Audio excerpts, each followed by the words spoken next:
We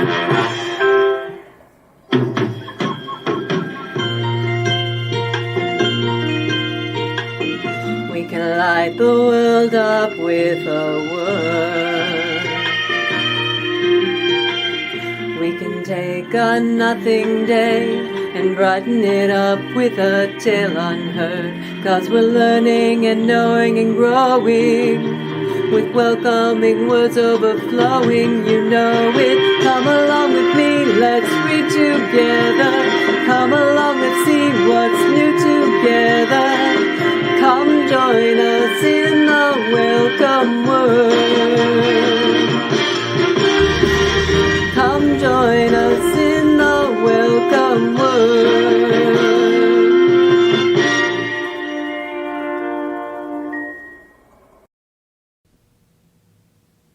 Welcome to Welcome Word. Well, November got me thinking about many things and what might be good to discuss for this episode.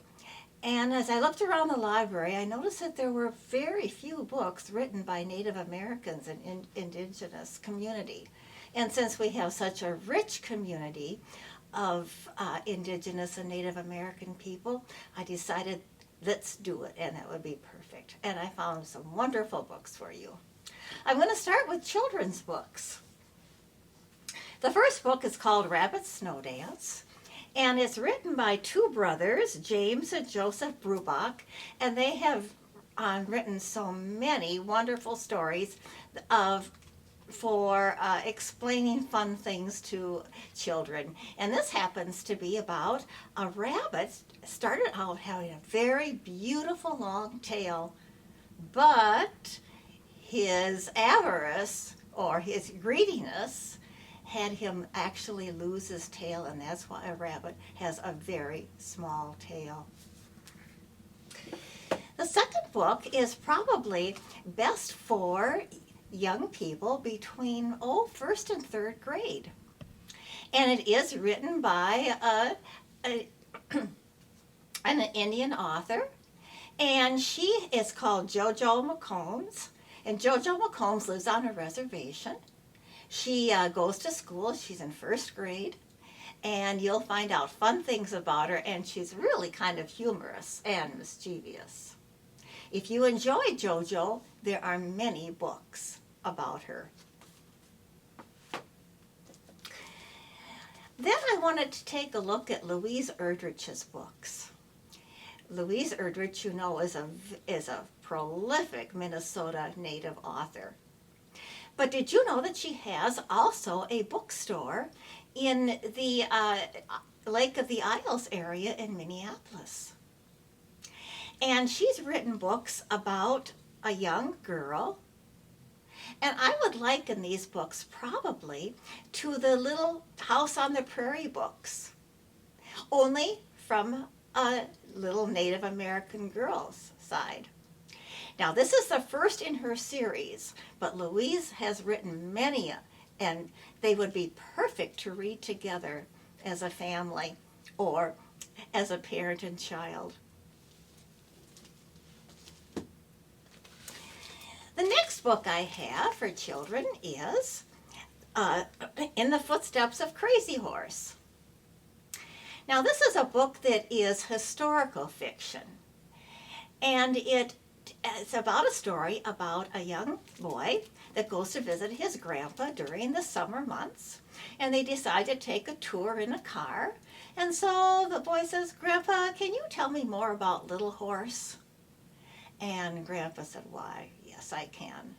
And he told us a wonderful story, and it was so enjoyable. And I think that reading together, this book would be very good too. Now I'm going to move on to some adult books, and these are some 3 fiction books I have. Oh, actually I have 4 fiction books. And this first one is called Solar Storms.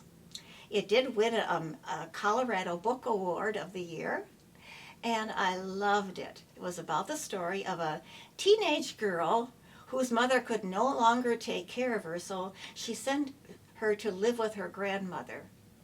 And the wisdom and the beauty of this book shines through. The next book happens to be written by Linda LaGarde Grover, and Linda LaGarde Grover is this book is set in northern Minnesota, and she is from Minnesota, and it's called The Road Back to Sweetgrass. It's about 3 women who leave the reservation and decide that they might want to come back and see if it might be possible for them to live there, and you'll find out. And there is one more book that follows this sequel. This is one of my also favorite stories, called There, There by Tommy Orange. It's a fictional story, and it's about a young man who goes to a national powwow. And at this powwow, he meets many different people. And somehow these people they come together and they find out they have things in common, but relatives too, that they never knew they had. It's an excellent book. And this last one is called Tale of Two Old Women.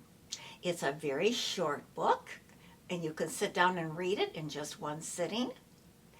It's about 2 old women who were in a part of a tribe, and the tribe was not able to get enough food, and they had to move on. And the 2 old women were not physically able to move on. So the tribe left the women, and they persevered in a story that was very excellent. You'll enjoy it. The next books I have are more like memoir books. And this one I love. Now, I've been practicing how to say this title, but it's a little bit over me, but it's called Onamagasing, and it happens to be actually the Ojibwe word for the Ojibwe word for Duluth. And this is written by a woman that lives right here, and right here, and she Keeksiuana it's like almost having somebody having coffee with you. She goes you through the first seasons. She jots down all kinds of wonderful memories. Some are very fun, some are sad. She tells you about them, and I think women of a certain age might really enjoy this book because it talks about dippity-doo. Do you remember that dippity-doo that we used to put in our hair? Well, she did it too. This next one is called Braiding Sweetgrass. And this lady is Robin Wall Kimmer. She lives in New York. She also is a part of a tribal nation there. And she's written 2 books. Her first one was called Gathering Moss, and this one is called Braiding Sweetgrass. She happens to be a scientist that also combines her science with teaching about the culture of the Indians. And she takes you on a wonderful adventure into nature. And this book is called Talking Rocks. Now, it's written by 2 professors from in Minnesota. First is a geologist from Duluth, and the second one is a retired professor from St. Scholastica in Indian Studies. And they happened to meet at a workshop, and they just hit it off. And now they are traveling and doing their own workshops together, explaining the scientific side of rocks and spiritual side. The last books happen to be about, this book is also a memoir. It's called Spirit Car, and it was a One Minnesota read in 2021 by Diane Wilson. Now, Diane Wilson's mother was a Native American, but her father was Swedish Lutheran. And her mother never wanted to talk about her background. She said she was just wanted to leave the reservation and not want to talk about it. So Diane and her younger brother knew nothing about the Indian side of their family. And they decide to go and come together, the two of them, to explore and see what they can find out. It's a heartwarming, excellent book. This book is called Killers of the Flower Moon. Now, this book is written by David Grann, and it happens to be true life mystery. What happened was, in about 1936, the Osage Indian tribe were quite wealthy, and that was because oil was found on their ground.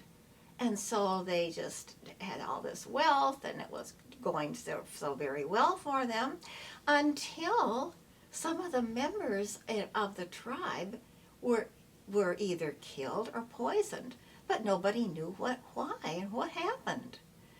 Well, then comes Edgar Hoover in 1936, and with the FBI, and he puts the FBI on the case. Well, it was one of their first cases, and they pretty much botched it. And then another fellow came to take a really good look at this case. And it's totally about white supremacy, and it's a sad case. But the read is wonderful. I think you'll enjoy it. Our last book today is called Res Life. It happens to be part memoir and part history, written by David Treuer, and his father, Anton Treuer, is also written many books about Indian life. David starts talking about his memoir and his grandfather, who is quite a character. And then he'll go into a little bit of history, and then he'll come back to his life on the reservation. It's excellent. You'll learn a lot about our Native Americans. Well, thank you for visiting today. And if you happen to be at Gethsemane, make sure that you check out our window, all about Native Americans, rocks, and how exciting it is to be in the nature. And I also want to thank our Native Americans, because I found out that the stories they tell are wonderful, and their relationship with nature is so spiritual and divine. Thank you. See you next time.